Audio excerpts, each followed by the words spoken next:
जय हिंद दोस्तों, और आप सभी का स्वागत है प्रीतम एकेडमी परिवार में। और मैं हूं पंकज कुमार। तो आज की इस वीडियो पे बात करते हैं कक्षा 8वीं के हिंदी के मॉडल पेपर पर।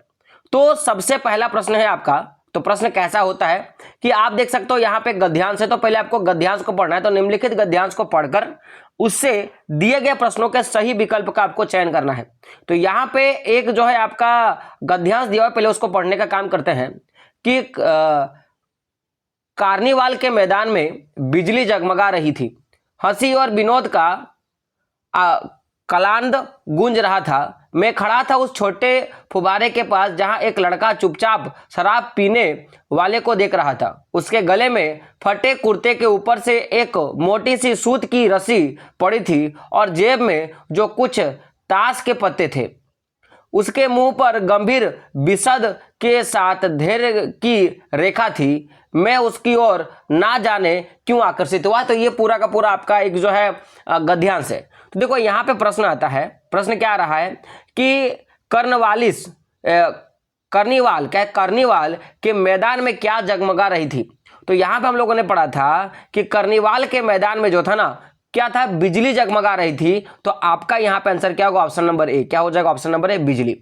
अगला प्रश्न है आपका, कार्निवाल के मैदान में लेखक कहाँ खड़ा था। कार्निवाल के मैदान में जो लेखक है वो कहाँ खड़ा था? तो याद रखिएगा कि छोटे फुवारे के पास खड़ा था। आप अगर ये गद्यांश को देखोगे यहाँ से तो लिखा होगा, देखना यहाँ पे क्या था कि मैं खड़ा था उस छोटे से फुवारे के पास। तो यहाँ पे क्या होगा? छोटा सा फुवारा। बेसिकली अगर ये वाला जो वीडियो देख रहे हो ना, ये आपके जो 2024 में जो मॉडल पेपर आया था उसका सोल्यूशन है, हम लोग उसका देख रहे हैं, क्योंकि ये अभी आपका एक इंपॉर्टेंट क्वेश्चन का पार्ट है जो आपके बोर्ड एग्जाम में पूछा जाता है। तो ठीक इसी प्रकार जो है आपका मॉडल पेपर आएगा, इसलिए मैं आपको ये करवा रहा हूं। ठीक है, अगला प्रश्न क्या है आपका? अगला प्रश्न देख सकते हो यहां से शुरू है कि अब आपका यहां से लेटर वाला आ गया है। तो छात्रावास में स्थान पाने हेतु प्रधानाध्यापक को लिखे गए आवेदन पत्र के रिक्त स्थानों पर क्या करना? सही विकल्प को चयन करना और लिखना है। तो मेजर आपका जो लेटर है, ये जब क्वेश्चन आता है लेटर वाला, तो उसमें देखा जाता है कि लेटर जो है आपका वो किसको लिखा जा रहा है और किस लिए लिखा जा रहा है। पहले आपको उस बात पे फोकस करना होगा। तो देखिए यहाँ पे 3 नंबर, 4 नंबर, 5 नंबर पे आपको भरना है। तो ये छात्रावास में आपका क्या बना स्थान, तो ये आपका पूरा फॉर्मेट है। सेवा में डैश महोदय, है ना, उच्च विद्यालय रातू रांची। वहां से सभी ने डैश है कि मैं अपने विद्यालय का वर्ग अष्टम का छात्र हूं और प्रतिदिन 10 किलोमीटर दूर से विद्यालय पढ़ने के लिए आया करता हूं। अतएव मुझे विद्यालय के डैश में स्थान देने की कृपा करें, इसके लिए मैं सदा आभारी रहूंगा। तो देखिए ऑप्शन नंबर 3 में क्या है कि मैनेजर, है ना, एडिटर, प्रधानाध्यापक और क्या है, डाकपाल। तो आपको पता होगा कि सबसे पहले जब आपके प्रधानाध्यापक के पास आप अपने स्कूल में जब लिख रहे हो तो किसको लिख रहे हो? प्रधानाध्यापक के पास लिख रहे हो। तो यहाँ पे आपका क्या होगा? प्रधानाध्यापक। यानी कि 3 का जो आपका आंसर हो जाएगा वो आपका क्या हो जाएगा? Option number C. क्या हो जाएगा? प्रधानाध्यापक। 4 नंबर में निवेदन, आवेदन, अपेक्षा या उपेक्षा। तो देखिए यहाँ पे हम लोग लिखते हैं ना कि सविनय निवेदन है कि, तो सविनय के बाद 4 नंबर में क्या हो जाएगा? निवेदन। तो यहाँ पे जो आंसर हो जाएगा वो क्या होगा? 4 का ऑप्शन नंबर 1 आपका क्या होगा? सही हो जाएगा। अगला प्रश्न है पुस्तकालय, अस्पताल, छात्रावास या कार्यालय। तो देखिए जो 5 नंबर रहेगा, अतः मुझे विद्यालय के छात्रावास में स्थान देने की कृपा करें। तो यहाँ पे 5 नंबर में क्या हो जाएगा? छात्रावास। यानी कि आपका आंसर क्या हो जाएगा? ऑप्शन नंबर सी। 5 का आंसर क्या हो जाएगा? Option number C. ठीक है, बात करते हैं आगे। अगला क्या आपका व्याकरण से आता है। कुछ प्रश्न है कि रात तद्भव शब्द है, तो तत्सम शब्द क्या होगा? रात जो है वो आपका क्या है? एक तत्सम शब्द है। तो तद्भव शब्द है, तो तत्सम शब्द क्या होगा? तो यह क्या होगा? रात्रि। अब यहाँ पे बात है कि तद्भव शब्द क्या होता है, तत्सम शब्द क्या होता है। तो संस्कृत के मूल शब्द को तत्सम शब्द बोलते हैं और वही तत्सम के बिगड़े रूप को क्या बोलते हैं? तद्भव बोलते हैं। जैसे रात्रि, ये क्या है आपका? संस्कृत वर्ड है, लेकिन रात क्या है? इसी का बिगड़ा रूप है, तो क्या होगा? रात्रि। ठीक उसी प्रकार क्या होता है? अंधेरा। अंधेरा क्या है आपका एक प्रकार का जो है तद्भव शब्द है। और अंधकार क्या है आपका? तो वो तत्सम शब्द है। जैसे गृह माने क्या होता है? घर, और उसका जो बिगड़ा रूप होता है वो घर होता है। तो तत्सम शब्द हो गया गृह और तद्भव रूप क्या हो गया आपका? घर। अगला प्रश्न क्या आपका? सूर्य का उचित पर्यायवाची शब्द होगा। सूर्य का उचित पर्यायवाची शब्द क्या होगा? तो याद रखिएगा सूर्य को हम लोग क्या बोलते हैं, भास्कर। क्या बोलते हैं, भास्कर। ऑप्शन नंबर सी आपका क्या होगा, सही होगा। अगला प्रश्न है कि तुम घर जाते हो, इस वाक्य में तुम क्या है, सर्वनाम है, संज्ञा, विशेषण या क्रिया है। तो याद रखिएगा ये आपका क्या सर्वनाम है, क्या सर्वनाम है। तो संज्ञा के बदले जिस शब्द का प्रयोग करते हैं उसे क्या बोलते हैं, सर्वनाम बोलते हैं। तो यहाँ पे किसी का नाम होता और नाम के जगह हम लोग तुम का प्रयोग कर दिए तो क्या हो जाएगा, सर्वनाम हो जाएगा। ऑप्शन नंबर ए आपका क्या होगा, सही होगा। अगला प्रश्न है आपका शुद्ध शब्द कौन सा है, शुद्ध शब्द कौन सा है, इसमें से कौन सा शुद्ध शब्द है आपका, ये प्रश्न है। तो देखिए इसका जो सीधा आंसर होगा कि एक तो होता है पारिवारिकी, है ना, पारिवारिकी, और क्या है पारिवारिक। तो देखिए ये क्या होता है, पारिवारिक। क्या होता है, पारिवारिक। यही आपका शुद्ध होगा। ऑप्शन नंबर ए आपका क्या होगा, सही होगा। अगला प्रश्न है आपका कि कल मेरे घर में गोपाल आया था, इस वाक्य में गोपाल डैश है, संज्ञा, सर्वनाम, विशेषण या प्रविशेषण है। देखिए 10 का आंसर क्या हो जाएगा, ऑप्शन नंबर ए। तो गोपाल यहाँ से क्या है, संज्ञा है। यह नाम वाला शब्द क्या कहलाता है, संज्ञा कहलाता है ना। तो गोपाल क्या नाम है, तो ऑप्शन नंबर ए आपका क्या होगा। अगला प्रश्न है आपका कि स्वागत शब्द में उपसर्ग बताना है। तो देखिए दो चीज होते हैं, एक तो आपके होते हैं उपसर्ग और दूसरा क्या होता है आपका प्रत्यय। तो प्रत्यय जो होता है ना पीछे लगकर शब्द का अर्थ बदलता है और उपसर्ग जो है वो आगे लगकर क्या करता है, शब्द का अर्थ बदलता है। तो जैसे हम लोग बात करते हैं, जैसे है आलय, आलय जैसे एक वर्ड है, मान लीजिए कि आपका है पुस्तक, तो पुस्तक के आगे हम लोग लगा देते हैं आलय, तो क्या हो जाएगा, पुस्तकालय। तो आलय शब्द यहाँ पे प्रत्यय का काम किया। उसी प्रकार एक शब्द है आपका सत्य, सत्य माने सही होता है, इसके आगे अ लगा दो, अ क्या होता है, उपसर्ग होता है, तो क्या होगा, शब्द का अर्थ बदल दिया, असत्य हो गया माने गलत हो गया। तो ठीक उसी प्रकार यहाँ पे उपसर्ग का बात किया, तो स्वागत का जो उपसर्ग होगा वो आपका क्या होगा, सु। तो क्या बोलता है, सु जोड़ आगत। तो ऑप्शन नंबर आपका क्या होगा, बी जो होगा आपका सही होगा। ऑप्शन नंबर बी आपका क्या होगा, सही होगा। अगला प्रश्न है कि सार्थक का विलोम शब्द क्या होता है। ये जो सार्थक शब्द होगा इसका विलोम क्या होगा, निरार्थक। क्या होगा, निरार्थक। ऑप्शन नंबर ए आपका क्या होगा, सही होगा। अगला प्रश्न है आपका कि प्रतिकूल कार्य करने से संबंधित मुहावरा क्या है। प्रतिकूल कार्य करने से संबंधित मुहावरा क्या है, तो देखिएगा प्रतिकूल माने क्या, सही काम करना। प्रतिकूल माने क्या होगा, सही काम। तो सही काम करने का मतलब क्या होगा कि प्रतिकूल माने क्या होगा, उल्टा काम करना। प्रतिकूल माने क्या होता है, गलत काम करना। तो उल्टी गंगा बहना, इसका मतलब क्या होगा कि आप गलत कार्य कर रहे हो। तो ऑप्शन नंबर सी आपका क्या होगा। देखिए एक होता है प्रतिकूल, प्रति माने उल्टा, प्रतिकूल माने क्या होता है, उल्टा काम करना। तो क्या होगा आपका उल्टी गंगा बहना। ठीक है।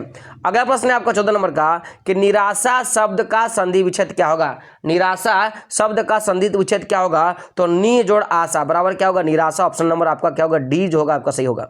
चलिए बात करते हैं आगे। अगला प्रश्न है नीति शब्द में ई प्रत्यय लगाने के बाद क्या बनेगा।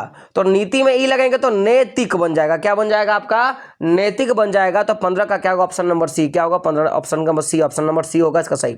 अगला प्रश्न है आपका कि मान शब्द में अप उपसर्ग लगाने से क्या बनेगा। देखिए मान में लग गया अप, तो क्या होगा, अपमान, अपमान। ऑप्शन नंबर क्या होगा आपका, बी जो होगा सही होगा। 16 का क्या होगा, ऑप्शन नंबर बी आपका क्या होगा, सही होगा।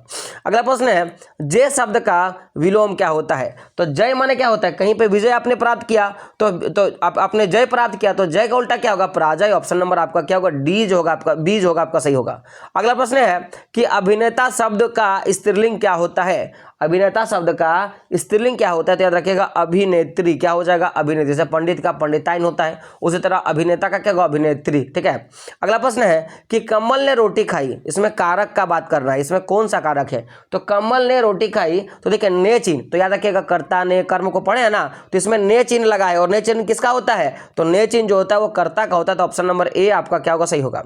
अगला प्रश्न है आपका कि क्या है आपका देवनागरी किसकी लिपि है। देवनागरी जो है वो किसकी लिपि है, तो याद रखिएगा ये हिंदी लिपि है और अंग्रेजी का क्या होता है, रोमन होता है। ये बात याद रखिएगा।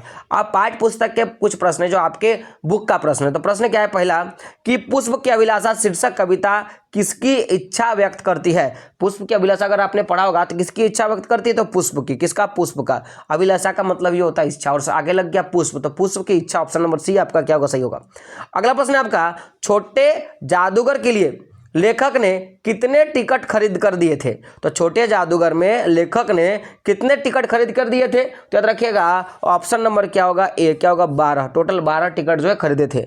बात करते हैं अगला प्रश्न है आपका 23 नंबर का कि जिसका ज्वार सबसे भयानक, किसका ज्वार सबसे भयानक होता है, किसका ज्वर जो हो, ज्वार जो है सबसे भयानक होता है। तो 23 का आंसर क्या होगा, ऑप्शन नंबर बी। जो कुसंगत होता है ना, कुसंग, यानी कि जैसे दोस्त होता है अच्छे होते हैं और अच्छे अच्छे दोस्त अच्छे होते हैं उसको क्या बोलते हैं संगति, और जो खराब बच्चे होते हैं उसका जो संगत होता है सबसे खराब होता है। तो किसका ज्वार भयानक होता है, तो कुसंग का ज्वार जो होता है वो भयानक होता है।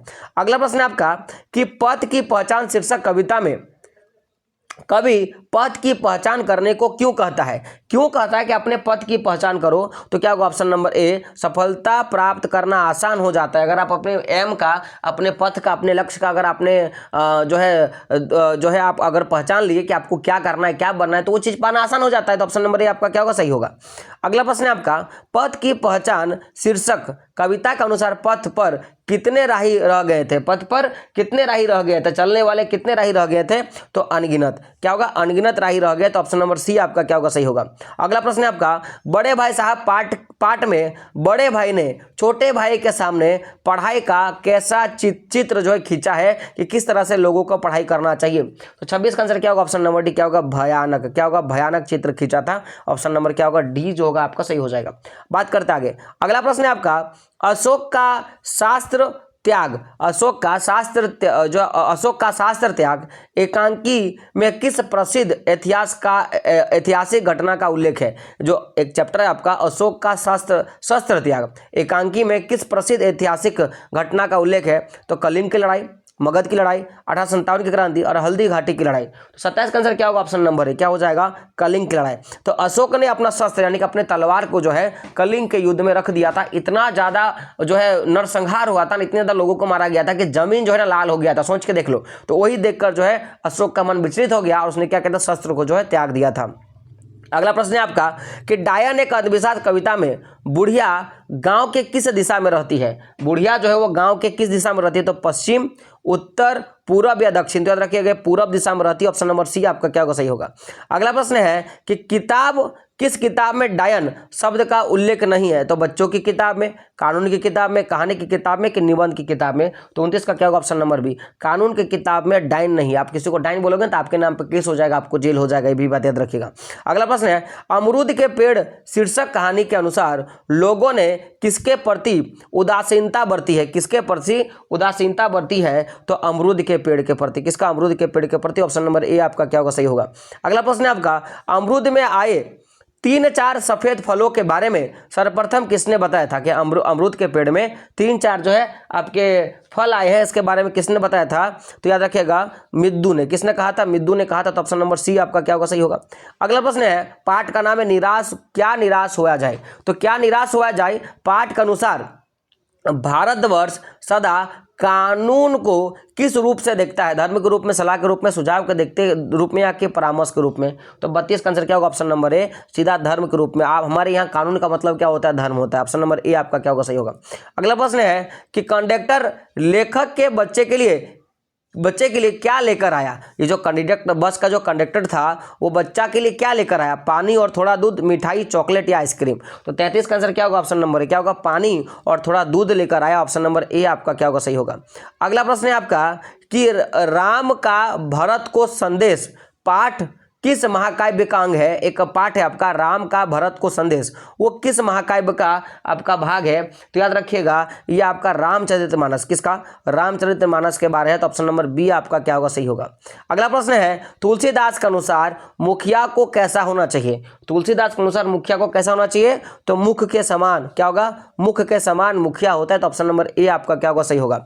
अगला प्रश्न है आपका बस की यात्रा शीर्षक पाठ कैसी रचना है, मनोवैज्ञानिक, हास्य विज्ञात्मक, निबंधात्मक या आत्मकथात्मक। तो 36 का क्या होगा, ऑप्शन नंबर बी क्या होगा, हास्य व्यंग्यात्मक आपका जो है कथा है जिसमें आपको हंसी हंसी में लोगों के बारे में बुराई और अच्छाई दोनों सुनने के लिए मिलेगा। तो ऑप्शन नंबर बी आपका क्या होगा, सही होगा।